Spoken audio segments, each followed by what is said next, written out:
हिंदुस्तान में स्त्रियों को खास तौर पर हया का, लज्जा का, इज्जत का, शर्म का पाठ पढ़ाया गया।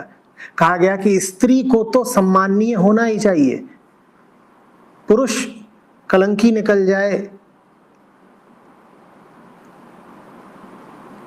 बुरे चरित्र का निकल जाए, कोई बात नहीं, स्त्री के दामन पर कोई दाग नहीं होना चाहिए। स्त्री के लिए इज्जत का मूल्य बहुत बहुत ऊंचा बताया गया। किसकी नजरों में इज्जत? अधिकांशतः पुरुषों की नजरों में इज्जत।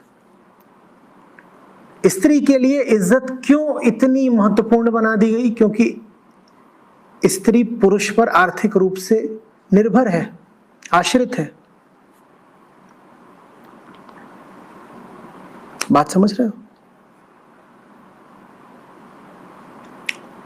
चूंकि उसको तमाम तरह के बंधनों में रखा गया, खुद कमाती नहीं, दुनिया का कुछ हालचाल जानती नहीं, उसको जो भी मिलना है भौतिक रूप से, माल, असबाब, पदार्थ, वो पुरुष से ही मिलना है।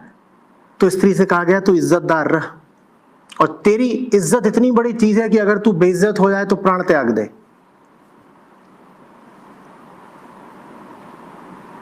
बात समझ रहे हो? इज्जत के माध्यम से जितना तुम्हें दूसरों से मिलता है उतने ही तुम दूसरों के गुलाम भी तो हो जाते हो।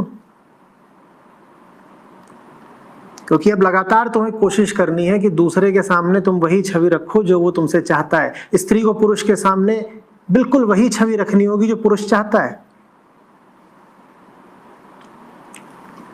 घर की औरत को बिल्कुल पाक दामन रहना होगा, सच्चरित्र,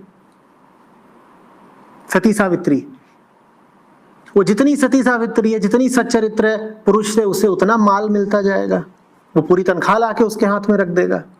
बोलो और क्या चाहिए? गहने चाहिए, देंगे। और यही अगर पता चल जाए कि घर की स्त्री इधर उधर आती जाती है, दो चार और संबंध हैं, इज्जतदार नहीं है, तो सबसे पहले उसे चोट कहां पड़ेगी? आर्थिक रूप से पड़ेगी।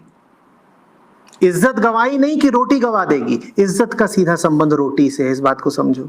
जो रोटी का जितना तलबगार होगा वो इज्जत पर उतना मरेगा। और रोटी के तुम कितने तलबगार हो वो निर्भर इस पर करता है कि तुम में देह भाव कितना सघन है। जितना तुम अपने आप को पेट मानते हो उतना ही ज्यादा तुम रोटी के लिए मरोगे, और जितना तुम रोटी के लिए मर रहे हो उतना ज्यादा तुम इज्जतदार रहना चाहोगे रोटी देने वाले की निगाहों में।